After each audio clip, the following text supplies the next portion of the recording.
เขาคงเล่นตัวนี้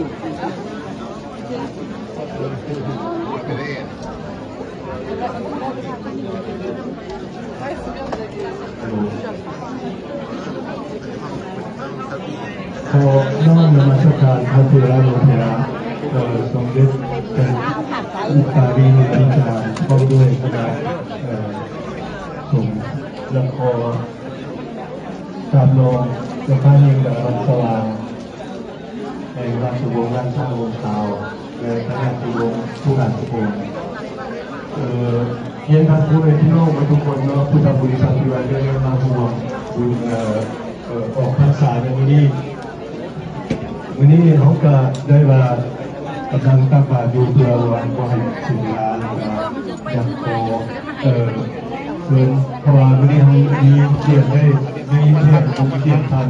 ผู้หนึ่งที่มาจากอเมริกาเป็นกับเป็นอยู่ในคณะของทางฟิตก้อนเก่าแล้วมันเรื่องก็เป็นบูเดเนอร์อยู่รัฐเท็กซัส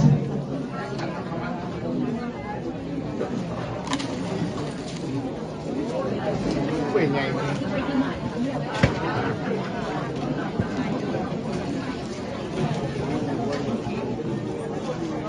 เพิ่งกล่าวแต่ว่ามาจากอเมริกาอยู่นี่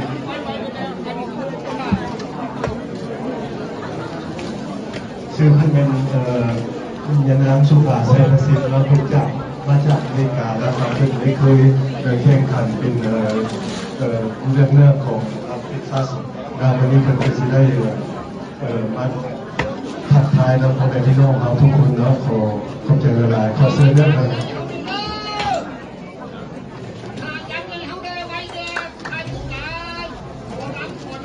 สบายดีคุณแม่พี่น้องน้องเรียนซื้อสุภาไซคุซิสเมสเรื่องมาอยากว่าภาษาเราเนาะน้อยเกิดอยู่ในจันเราพอเป็น British Indian ก็ตู้เป็นคนไทยจีนกับJapanese แล้วในตู้เป็นคนลาวอยู่โดยหนึ่งถ้าไม่เกิดอยู่เมืองลาวแม่พาไปเมืองอเมริกาอันนี้หายกว่าบอกภาษาลาวคุณขออภัยได้คุณลองก่อนเข้าใจดิโอเคก็น่าดีใจได้บางความกลัวคนในสยามเป็นอเมริกาก็น่าเป็นลูกมิงิงที่ไปแข่งอยู่เมืองอเมริกา as governor which is government ที่สองในประเทศอเมริกา the first one is run for president of the United States ก็น่าเป็นลูกมิงิงคนลาวที่ไปแข่งพ่อแม่พี่น้องจะเห็นออกข่าวทั่วโลกว่าสุภาเซฟเซนเมส I'm running for governor of Arkansas เป็นที่สองในประเทศอเมริกาThe next is President of the United States น่าประทับใจที่มันได้มาหยาบแล้วก็มา So we make history อยู่เมืองอเมริกาว่าเป็นลูกเอเชียผู้หนึ่งที่กล้าไปคะแนนที่ number 2 in the United States of America as governor of a state So คณะดีใจที่ได้มาความดังขอบใจด้วยเสร็จExecutive มาก็จะกลับไปเมืองอเมริกาต้องการไปซอย So we win. We will be in the president. You'll be living in the mansion. They call it the governor's mansion. So คณะยินดีที่ได้มาเจอเวลาดีใจให้เป็นมีปัญหาอย่างมากกว่าคณะจะเป็นศาลใหญ่ Supreme Court appointed by the President of the United States และคณะจะมี law firm อีก50 ปีเป็นทนายที่สู้เมืองไม่ขาดเลย The government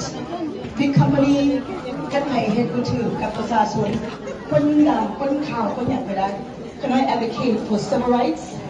หักแพงกับทุกคนคณะดีใจที่มาหอม Thank you คณะนี่อะไรกันเลยพี่น้องไม่เคยมีอยากถามคณะถามเลยเพราะว่าแม่กับในการคณะต้องออกไป press policy Fox News CNN บอกว่าคณะจะดีใจที่เข้าภาษาเราได้แล้วกันหักแพ